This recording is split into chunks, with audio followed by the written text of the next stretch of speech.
I want to commend the leadership of the police and all the policemen and women for what they are doing in matters protecting citizens, their property, and their lives. I must commend them. Congratulations.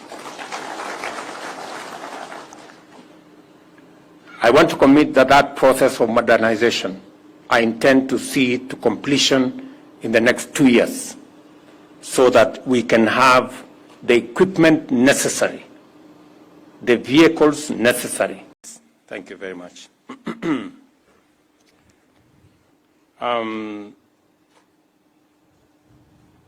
Excellencies, distinguished ladies and gentlemen, I am delighted to be with you as we launch the National Police Service Strategic Plan 2023-2027 and the State of Correctional Services Strategic Plan for the same period.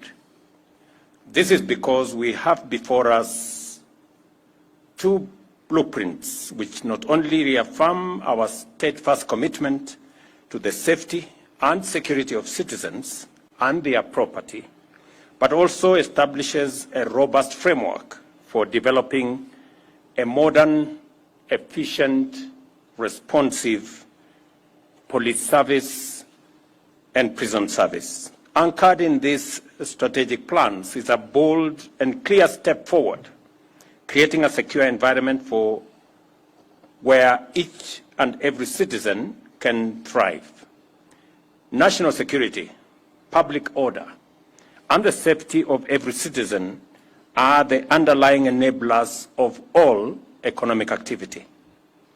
I am also pleased to note that this plan is firmly rooted in Article 243 of the Constitution and the National Police Service Act of 2011, and is dedicated to fostering a people-centric, service-driven public order and national security system that aligns with our broader national development framework.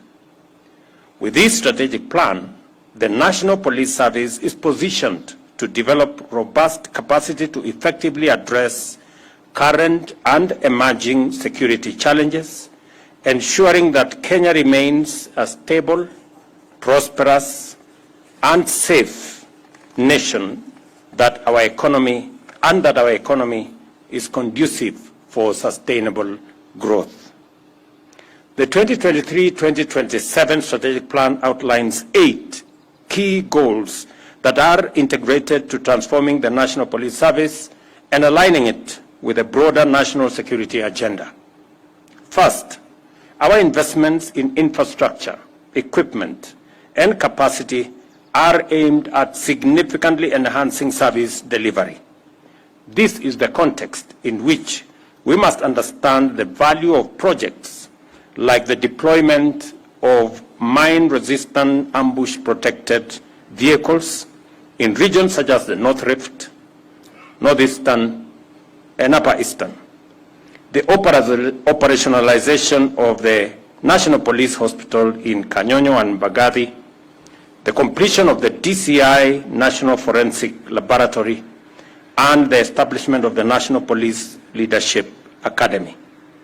These initiatives demonstrate our dedication to modernizing the service. Additionally, the establishment of the Integrated Communication Command and Control Center will improve operational efficiency and coordination. Alongside these hardware improvements, we are prioritizing the welfare of our police officers. A significant component of our national policing reform framework is the implementation of the 271 actionable recommendations from the Maraka Task Force. And we all remember we were here a few months ago to make sure that we have a team that will see to it that every recommendation that was made in that task force is achieved in the time frame which was set out. These timely and ambitious and wide-ranging reforms include enhancement of the terms of service, working conditions, human capital development, and institutional frameworks to ensure our officers are well equipped, continuously trained, motivated, and supported to perform their duties with professionalism and dedication in a dynamic operational environment. Let me say the following, that I did make a commitment that we are going to look into the terms of service, salaries and many other things, insurance package for our police officers. I'm very happy that we have implemented phase 1 of the recommendations that was made by Maraga. And I want to commit that all the other phases are equally going to be implemented. I did commit that we are going to engage in a robust modernization program of our police force, of our police service. Already, in the last 2 years, we have spent 9 billion shillings in the modernization program. I did commit that we are going to spend 20 billion. In actual fact, we are going to spend 28 billion in the modernization program of our police service. I am very happy that some of the equipment has already been supplied, some are on the way, and we are beginning to feel the impact of police modernization in the security improvements around the country. I want to commend the leadership of the police and all the policemen and women for what they are doing in matters protecting citizens, their property, and their lives. I must commend them. Congratulations. I want to commit that that process of modernization, I intend to see it to completion in the next 2 years, so that we can have the equipment necessary, the vehicles necessary, the ammunition necessary to protect our country. I'm also confident that, as I said before, we will engage the police men and women so that we can have an appropriate uniform. I know that has been agreed upon, and what is awaiting now is for us to roll out and make sure that we kit our policemen and women with uniform that gives them an inspiration to work and to go forward. So again, that is something we are going to roll out. I know that we are also short on the police vehicles. We have many police stations in different parts of the country that do not have adequate transport. Again, we have already committed ourselves to engage and procure the first 1,000 vehicles. The procurement did not go very well. We are repeating the procurement. By early next year, we will deliver the first 1,000 vehicles. We intend to deliver 3,000 vehicles for our police stations, men and women, to be able to discharge their responsibilities as is appropriate. I also know that our policemen and women live in very difficult situations. The good news is that we have completed the first 582 housing units, 1,000 are under construction, and 17,000 additional houses for the police. We are at the tail end of procurement. It is our intention to make sure that as many as possible of our policemen and women who discharge a very sensitive responsibility of protecting all of us, they work in conditions that help them to discharge that responsibility better. We are going to be working together to ensure that as part of our institutional housing, not just the police, but also our military and the prisons, including the NYS, will benefit from this whole housing agenda that we are rolling out. I am very happy that we've begun to see the first houses completed. I've said 582 are already completed. Another 1,000 are different stages of construction, and we are completing the procurement of contractors for an additional 17,000 units, so that our policemen and women living in different parts of the country and working hard to protect and secure our nation live in conditions that are that help them to discharge that responsibility. Also, the aspect of technology. We have agreed that we need a modern police service, and the aspect of technology, making sure that we digitize, including the famous OB. It must be digitized so that entries into the OB cannot be compromised by anybody, and we can have a clear follow-up on how this is going to go forward.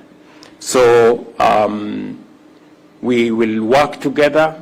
I am confident with the leadership that we have at Vigilance House.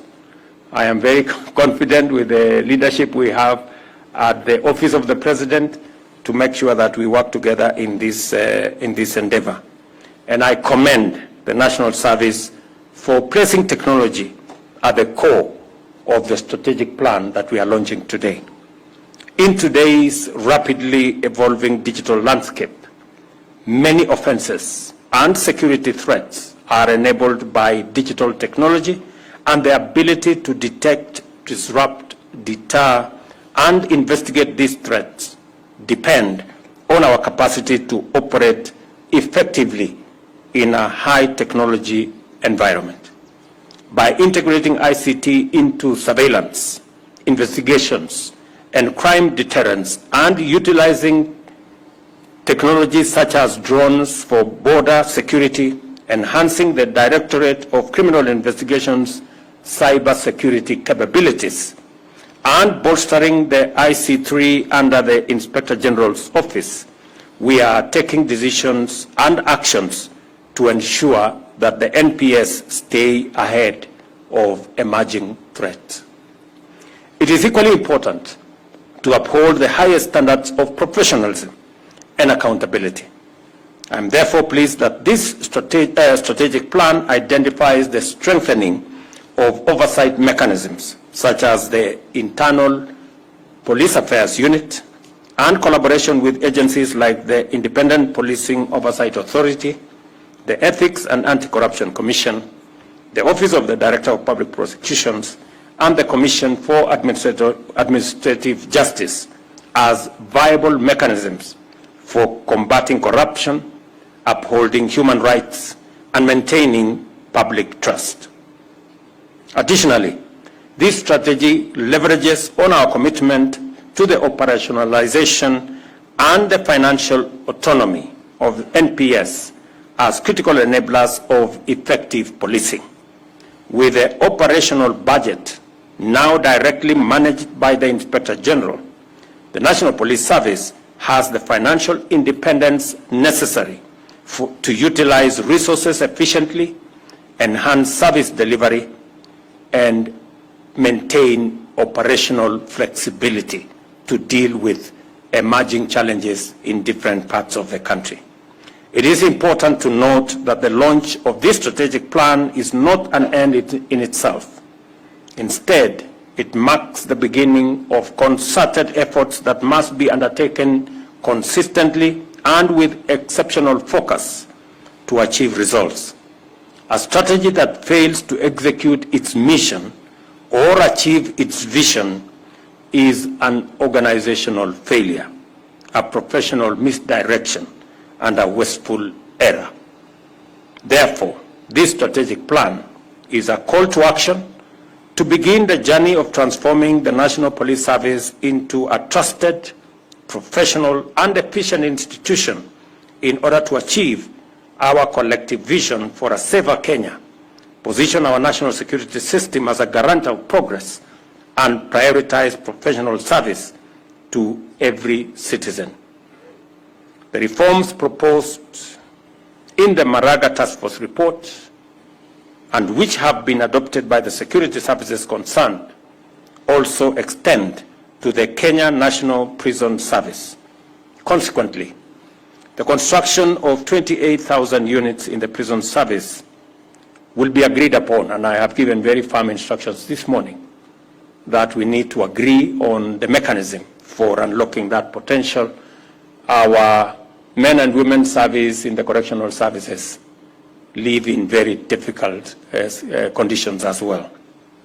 In addition, the prison service will begin leasing their land.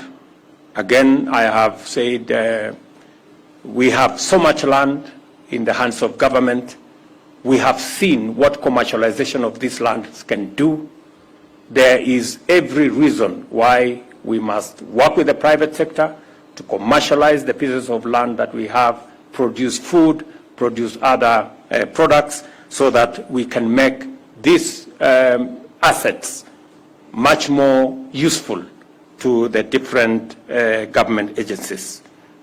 To further improve transport and service provision, the State Department of Correctional Service will also be included in the vehicle leasing program so that we can better improve their fleet of transport, both for officers and for prisoners. Now that we have launched this National Police Service Strategy and the Correctional Service Strategy, what we all want to see going forward.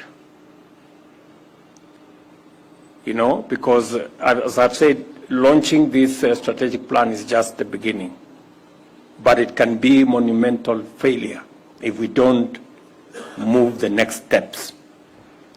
And as you reflect on this question, remember that our national policing and security framework is constitutionally mandated to ensure safety and prosperity without undermining rights and freedoms.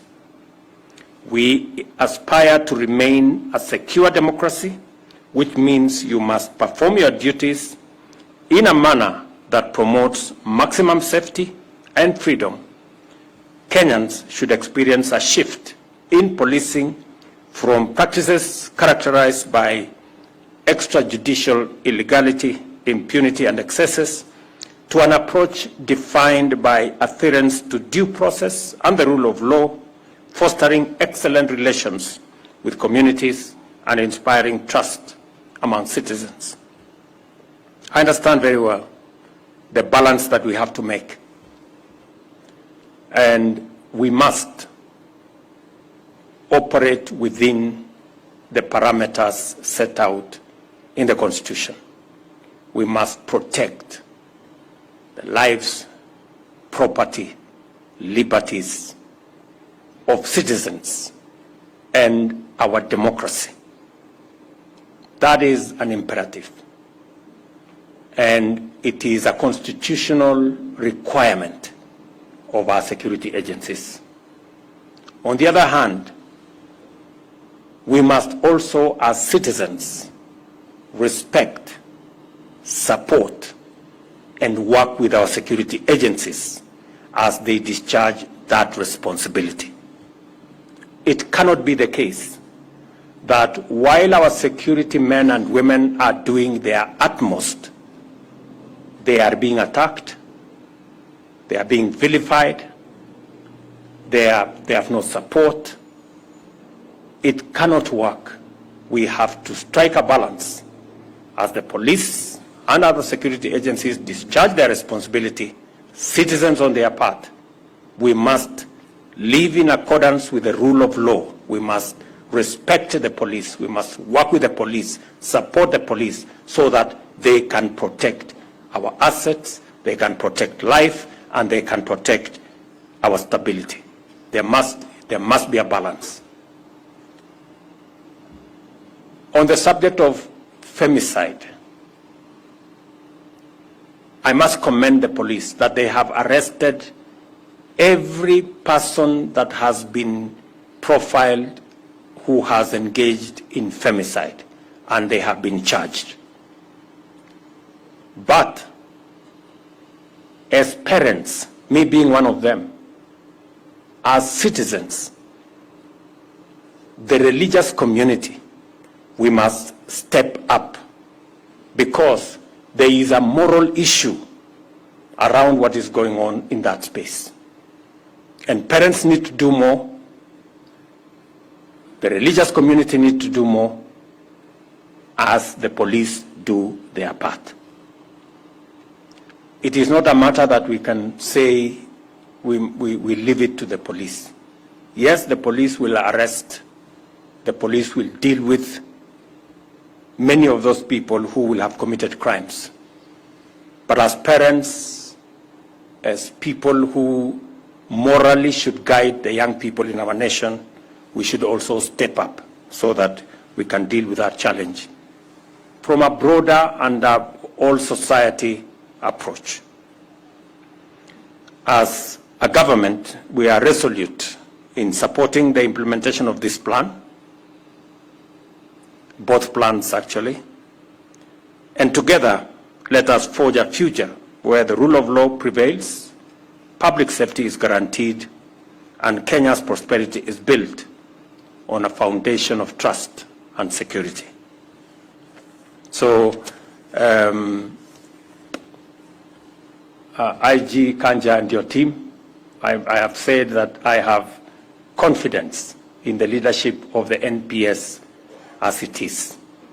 They have done the best that they could, and they have the support of the government of Kenya, and they have my personal support.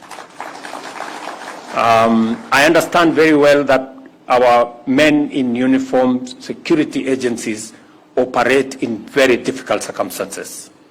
Sometimes we don't appreciate enough the kind of challenges they face and the kind of support that they need.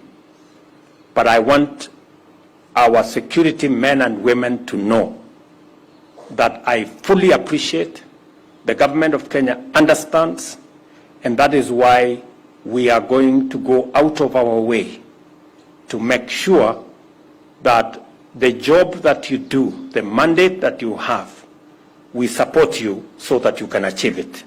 Because if you succeed, then our security is guaranteed, the security of our properties is guaranteed, the stability of our nation is guaranteed, and the progress of Kenya is assured. So you have no choice but to succeed, and we will help you to do so. Whether it is making sure that we have the requisite terms of service to support you, the uniforms, the housing, the medicals, and all the other assets, including equipment and vehicles, we will go out of our way.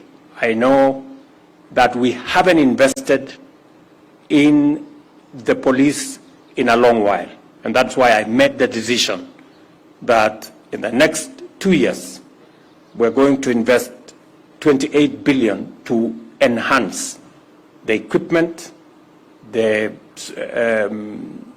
operational environment of the police, as we give you the tools to be able to discharge your responsibility and mandate in the Constitution to the people of Kenya. We will also continue to maintain and ensure the independence of the police so that you can make the right decisions without undue influence from whatever quarter.